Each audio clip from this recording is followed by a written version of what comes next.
Hello and welcome to our channel পাঁচের পাঠশালা। আজকে আমরা আলোচনা করব থমসন মডেল। তো ইনি হচ্ছেন জে থমসন। তো তিনি 1904 খ্রিস্টাব্দে একটি মডেল সম্পর্কে দেন, মানে অ্যাটমিক স্ট্রাকচার সম্পর্কে। তো তিনি যে মডেলটি যে দেন, এই মডেলটি আমাদের আর্লিয়ার অ্যাটমিক স্ট্রাকচারের মডেল হিসেবে আমরা বলতে পারি, ঠিক আছে। তো আমরা কি জানি, পদার্থ কি কতগুলো কণা দিয়ে গঠিত, তাই না? এই কণাগুলো দিয়ে গঠিত। এই কণাগুলো আবার কি কতগুলো মৌলিক সাব পার্টিকেল দিয়ে গঠিত। যেমন আমরা যদি একটা অ্যাটমকে নেই, সেই অ্যাটমটি হচ্ছে কি ইলেকট্রন, প্রোটন, তাই না? আবার এইগুলো আবার কি একটি নিউক্লিয়াসকে ঘিরে থাকে। তো আমরা এটা আগের চ্যাপ্টারে ভালো করে দেখেছি। তো আমরা কি জানি যে ইলেকট্রন, প্রোটন এবং নিউট্রন এই কণাগুলো দিয়ে অ্যাটম গঠিত। কিন্তু আমরা এটা কি জানি যে অ্যাটমের মধ্যে যে ইলেকট্রন এবং প্রোটন কণাগুলো আছে সেগুলোর অবস্থান কীরকম? তো এই জে থমসন আছে 1904 খ্রিস্টাব্দে প্রথম একটি মডেলের মাধ্যমে আমাদের বুঝিয়ে দেন যে পদার্থের মধ্যে বা অ্যাটমের মধ্যে আমাদের কি এই ইলেকট্রন, প্রোটন এবং নিউট্রন কণাগুলোর অবস্থান সম্পর্কে তিনি ধারণা দেন। আমরা কি জানি যে প্রোটনের চার্জ হচ্ছে আমাদের পজিটিভ এবং ইলেকট্রনের চার্জ হচ্ছে নেগেটিভ এবং নিউট্রন হচ্ছে আমাদের নিস্তরিত কণা, ঠিক আছে। তো 1904 খ্রিস্টাব্দে হচ্ছে জে থমসন একটি মডেল আবিষ্কার করেন, যে মডেলটি হচ্ছে ওনার নাম অনুযায়ী থমসনস মডেল হিসেবে পরিচিত। তিনি প্রথম ক্যাথোড রশ্মির মাধ্যমে ইলেকট্রন আবিষ্কার করেন। তাহলে হচ্ছে জে থমসনই হচ্ছে প্রথম আমাদের হচ্ছে ইলেকট্রন আবিষ্কার করেন। আমরা ইলেকট্রনের চার্জ কি জানি, নেগেটিভ। তো আমরা দেখি এবার হচ্ছে ক্যাথোড রশ্মির মাধ্যমে কীভাবে তিনি ইলেকট্রন কণার আবিষ্কার করেছেন সেটা আমরা একটু পরীক্ষার মাধ্যমে দেখে নিই। তো এই পরীক্ষাটা আমরা আগের দিন আলোচনা করেছিলাম, মানে আগের ভিডিওতে। তোমরা যদি না দেখে থাকো তাহলে আমাদের ডেসক্রিপশন দেওয়া লিঙ্ক থেকে ভিডিওটি গিয়ে অবশ্যই দেখে নেবে। তো এখানে হচ্ছে তিনি একটি টিউব দেখেছেন, যে টিউবের কি বলেছে, দুই দিকে দুটো প্লেট লাগিয়েছেন, যেটি হচ্ছে একটি পজিটিভ কারেন্ট বা হচ্ছে অ্যানোডের সঙ্গে যুক্ত করেছেন এবং আরেকদিকে কি ক্যাথোড বা নেগেটিভ চার্জের সঙ্গে তিনি কানেক্ট করেছিলেন। এবং এই দুটো তার কি আবার তিনি ইলেকট্রিক সোর্স বা ব্যাটারির সঙ্গে কি করেছেন, যুক্ত করেছেন। যখন এভাবে তিনি তড়িৎ পাস করলেন, ঠিক আছে, মানে তড়িৎ প্রেরণ করলেন, তখন দেখলেন যে কি এই পজিটিভ যে প্লেটটা আছে অ্যানোড, এর পিছনে কি একটি ছায়ার মতো আছে। তো এর থেকে তিনি বুঝে যান যে বা প্রমাণ করেন যে আমাদের কি ইলেকট্রিক যে কারেন্টটা আছে সেটা হচ্ছে ক্যাথোড থেকে অ্যানোডের দিকে যাচ্ছে, ঠিক আছে। মানে এ থেকে এইভাবে তিনি প্রথম ক্যাথোড রশ্মি বা হচ্ছে ক্যাথোড রশ্মির মাধ্যমে আমাদের ইলেকট্রন কণার আবিষ্কার করেন, ঠিক আছে। তো থমসন বলেন যে এই ইলেকট্রন যে কণাটা আছে সেটা প্রোটনের থেকে 1837 গুণ কম হালকা। যদি আমরা প্রোটন কণাকে 1837 গুণ ধরি, মানে 1837 যদি প্রোটন কণার যদি আমরা গুণ ওয়েট দেখি, তাহলে হচ্ছে আমাদের ইলেকট্রন কণাটা হবে এর 1 গুণ, ঠিক আছে। কোথাও কোথাও এটা আবার 2000ও দেওয়া আছে, মানে 1837 আছে কোথাও, কোথাও 2000, ঠিক আছে, কোথাও 2000 আছে। তো এটা হচ্ছে আমাদের, তিনি বলেন যে প্রোটন কণার থেকে ইলেকট্রন কণা ওয়েটটা কতটা কম, তাই না। এবার আমরা আলোচনা করব বা দেখে নেব যে তিনি যে মডেলটি আলোচনা করেন সেই মডেলটি কি আসলে কি। তো দেখো এখানে আমরা এই গ্রীষ্মকালে কি আমাদের একটি সবার প্রিয় ফল যেটা হচ্ছে আমাদের তরমুজ বা ওয়াটারমেলন বলতে পারি।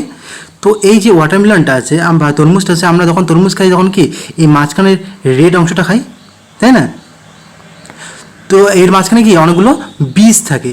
তো এর সঙ্গে তিনি এই অ্যাটমের স্ট্রাকচার সম্পর্কে কীভাবে তুলনা করেছেন। তো দেখে নিই, দেখো যে এই যে লাল অংশটা আছে, এই লাল অংশটা হচ্ছে আমাদের প্রোটন, ঠিক আছে, বা পজিটিভ প্রোটন, ঠিক আছে। এবং এই যে মাঝখানে যে বীজগুলো আছে, কালো বীজগুলো আছে, সেগুলো হচ্ছে তিনি কি বলেছেন, ইলেকট্রন, তাই না, যার হচ্ছে তিনি চার্জ কি নেগেটিভ, তাই না। তো এই যে কণাটা আছে, মানে এই যে তরমুজের সঙ্গে তিনি অ্যাটমের যে স্ট্রাকচার সম্পর্কে কীভাবে তুলনা করেছেন, এই যে রেড অংশটা সেটা হচ্ছে তিনি পজিটিভ কারেন্টের সঙ্গে তুলনা করেছেন এবং এই যে মাঝখানে যে বীজগুলো আছে সেটি হচ্ছে ইলেকট্রনের সঙ্গে তুলনা করেছেন। তো একটি অ্যাটমের মধ্যে এই পজিটিভ এবং হচ্ছে নেগেটিভ এই দুটো যে পরিমাণটা সেটা হচ্ছে সমান থাকে, ইকুয়াল থাকে, ঠিক আছে, সমান থাকে, যার ফলে একটি অ্যাটম কি হয়, ইলেকট্রিক্যালি নিউট্রাল থাকে, মানে ওর চার্জটা কি থাকে, নিউট্রাল থাকে, ঠিক আছে। তো তো যদি আমরা আরেকভাবে আলোচনা করি, তিনি সেই মডেলটার সঙ্গে তিনি কী করেছেন, পুডিং কেকের সঙ্গে তুলনা করেছেন, যেটি হচ্ছে তৎকালীন সময় ইংল্যান্ডে খ্রিস্টমাসের সময় তিনি সবাই এই কেকটা প্রচুর পরিমাণে প্রচলন ছিল, ঠিক আছে। তো এই কেকটা কীরকম ছিল, এই কেকের মাঝখানে কতগুলো ড্রাই ফ্রুট দেওয়া ছিল, এই যে মাঝখানে কি কতগুলো ড্রাই ফ্রুট দেওয়া ছিল, ঠিক আছে। এই যে কেকটা আছে, কেকটাকে তিনি প্রোটনের সঙ্গে তুলনা করেছেন বা পজিটিভ রে এই কেকটাকে, এবং মাঝখানে দেওয়া যে ড্রাই ফ্রুটগুলো আছে বা ফলগুলো, এই ফলগুলোকে তিনি ইলেকট্রনের সঙ্গে তুলনা করেছেন, যেটি হচ্ছে তিনি এভাবে আলোচনা করেছেন যে একটি কেকের মধ্যে যে কেকটা আছে এবং সঙ্গে মাঝখানে যে ড্রাই ফ্রুটটা আছে, এটা যদি তুলনা করা হয় তাহলে হচ্ছে কি এরা সমান পরিমাণে আছে, তার জন্য তিনি এটা বলেছেন, মানে এই কেকটির সঙ্গে এই মডেলটির তুলনা করেছেন, তার জন্য এই মডেলটিকে আমরা প্লাম পুডিং মডেল হিসেবেও চিহ্নিত করতে পারি, ঠিক আছে। আমরা এই মডেলটির যে থিওরিটা আছে সেটা সম্পর্কে দেখে নেব।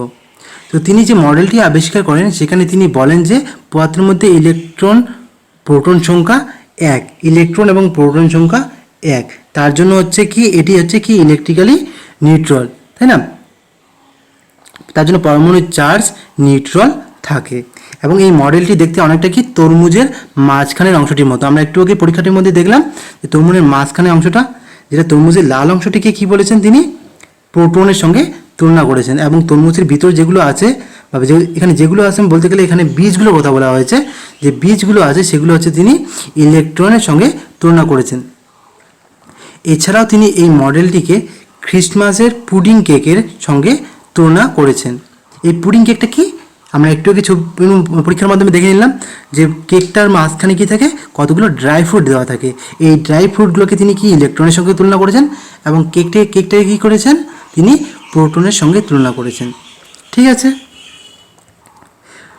দেখো এই তৎকালীন সময়ে আমরা কি জানি যে পরবর্তীকালে আবার রেদারফোর্ড, তারপরে বহর মডেল, অনেকগুলো মডেল আসছে, যেগুলো মডেলের মাধ্যমে কি আমরা অনেক কিছু আবার নতুন জিনিস জানতে পারি। কিন্তু তৎকালীন সময়ে অনেকে এই যে মডেলটা আছে, মানে বিজ্ঞানী থমসনের যে মডেলটা, সেই মডেলটি মেনে নেন, এবং পরবর্তীকালে যখন আবার নতুন নতুন তথ্য প্রকাশ পায় তখন এই মডেলটি সম্পর্কে কিছু মতপার্থক্য দেখা যায়। কারণ একটাই হচ্ছে, তিনি যে এই মডেলটি আবিষ্কার করেছেন সেই মডেলটির উপর কোনো পরীক্ষা বা প্রমাণ করে দেননি, ঠিক আছে।